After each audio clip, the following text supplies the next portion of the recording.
In this lesson, we'll be looking at the present value and net present value functions within VBA. We'll be looking at using the net present value and present value functions as they work the same within the spreadsheet area. There are two factors for the net present value function. The net present value function is used to calculate the net present value of investment with an annual discount rate and a principal value, i.e. what's the amount of money being put up front. The rate is the discount rate over the period.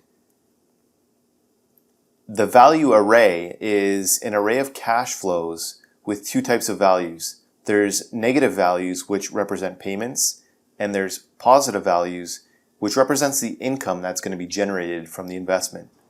In this example, we are placing individual values into our cash flows array, and our NP val, which is a single result, is then calculated at the end.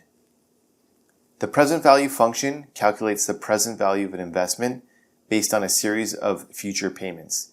It accepts two arguments, the expected return rate and the payments/values. Hey guys, thanks for watching this lesson. I hope you enjoyed it, and if you did, I'd really appreciate a like and subscribe from you. And if you want to learn more about Microsoft Excel, check out these videos above.